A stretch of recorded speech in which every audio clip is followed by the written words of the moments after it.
Are you the same Brianna Renee Mitchell who was placed on community supervision in 2020 CR 4098A for the offense of manslaughter?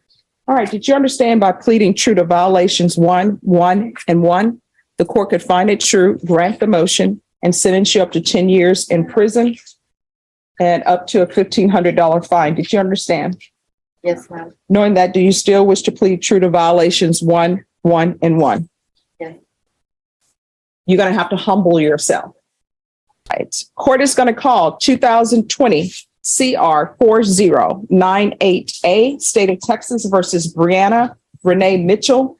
Can I have parties announced for the record for the state? Brittany Sparks. Defense? The attorney of record, Monica Guerrero. I'm covering for Ms. Guerrero, Joseph Stateson. Ms. Mitchell, would you give this judge permission for me to do the plea in case of Monica Guerrero? That's not. All right. I'm going to need you to speak up, okay? Yes. All right. Are you Brianna Mitchell? Yes, ma'am. All right. I'm showing you what's entitled motion to revoke community supervision. Did you review that with your attorney? Did you understand it? Yes. Are you the same Brianna Renee Mitchell who was placed on community supervision in 2020 CR 4098A for the offense of manslaughter on December 10th, 2021 for a term of 10 years? Is that you? Yes. All right, state. Yes, Judge. Violated condition number 1 on or about the 8th day of September 2022 in Bexar County, Texas. The defendant, Brianna Renee Mitchell, committed the offense of possession of controlled substance, penalty group 1, in violation of condition number 1. How do you plead to that? True or not true? True. Violated condition number 1 on or about the 8th day of September 2022 in Bexar County, Texas. The defendant, Brianna Renee Mitchell, committed the offense of fail to ID fugitive intent to give false information in violation of condition number 1. How do you plead to that? True or not true? True. Violated condition number 1 on or about the 8th day of September 2022 in Bexar County, Texas. The defendant, Brianna Renee Mitchell, committed the offense of evade arrest or detention in violation of condition number 1. How do you plead to that? True or not true? True. We'll waive the other violations. Any objections to the state's waivers? None. All right. Did you understand by pleading true to violations 1, 1, and 1, the court could find it true, grant the motion, and sentence you up to 10 years in prison and up to a $1,500 fine? Did you understand? Yes, ma'am. Knowing that, do you still wish to plead true to violations 1, 1, and 1? Yes. The court will find 1, 1, and 1 true. Is there an agreement? Yes, Judge, we're asking that you grant the motion, revoke her probation, and sentence her to 10 years in TDC. In addition, Judge, will be taking into consideration cause numbers 2022 CR 10345B, County Court cause number 692652, County Court cause number 692653. Is that the agreement, defense? It is, Your Honor, and I believe I may have made a clerical typo on the certificate of appeal. I may have put the case being TIC instead of the NPR. That's my mistake. Yes. No, I'll correct that. Is there any objections to the court correcting that with the proper cause number? None from the defense. No. And if I may put something else on the record, Your Honor. Yes. This offense was created during a time where Ms. Mitchell was on federal release, supervised release. She has federal back time, and post the offense, she did time in federal prison. I have some dates if I could put those on the record. Yes. She was in custody in federal prison or federal custody on April 18th, 2016, where she was sentenced November 17th, 2016. And she was not released until April 3rd, 2020. When she was released April 3rd, 2020, it was supervised release. And there was a revocation hearing. And she has federal custody time from February 18th, 2022 to April 13th, 2022. And we ask that she be given credit for federal time in addition to the Bexar County time. So you're asking for credit from April 18th, 2016 to April 13th, 2020? We are, and I did explain to my client that is prior to the offense date, but she was still in custody post that also, and that it's the court's discretion to award time. So with regards to the dates from April 18th, 2016 to April 13th, 2020, was this case open on a motion to revoke or no? I don't believe it was on a motion to revoke. All right, was this case pending? I have to. Right. I can So- check one moment, Your Honor.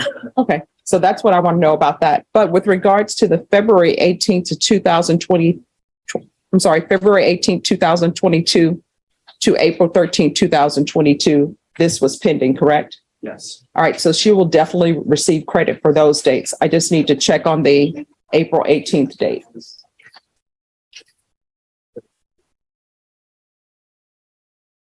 What are you gonna do?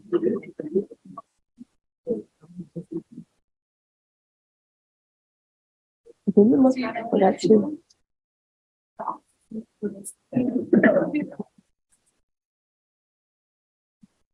So that was really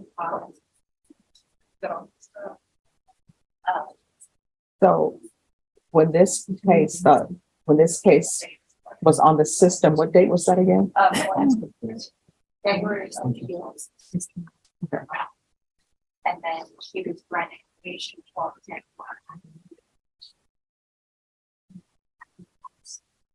All right. Well, it appears, Ms. Sparks, Yes, Judge. on this case, I'm being informed by the clerk that this case was actually on the system January 2nd, 2016. Yes, Judge, that's what our computer shows. Okay, so we can go back on the record printer. So are you asking the court to follow this agreement? Yes. Are you waiving your right to appeal? Yes, ma'am. All right, then the court is finding 1 and 1 true. The court will follow your agreement, revoke, sentence you to 10 years in the prison, take in consideration 2022 CR 10345B, County Court Cause number 692-652, 692-653, give you credit for any time served, and the court will give you the credit served in federal custody from April 18, 2016 to April 3rd, 2020, and February 18th, 2022 to April 13th, 2022. Is there anything else from either side with regards to sentencing? No, Judge. Nothing from defense. All right. For some reason, there's no affirmative finding on this of a On the deadly original? weapon. Yes. Let me see something, just one moment. I don't know what the underlying facts of this case were. Just give me 1 second.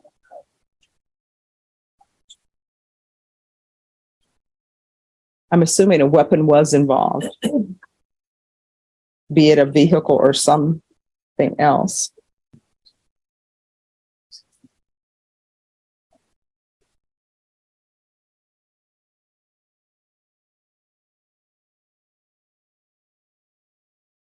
All right, yeah, it's involved a gun. It appears that Mike Kleiner said it was with the co-defendant who had a gun. Her client didn't have a gun, but that was not negotiated with the district attorney's office with Marcus prior to this.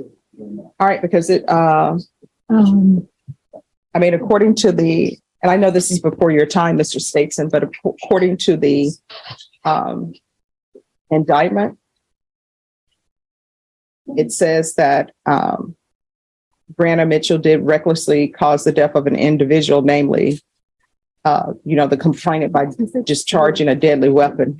So this is pre this attorney, Ms. Mitchell, but that's what's in the paperwork. So there's going to be an affirmative finding.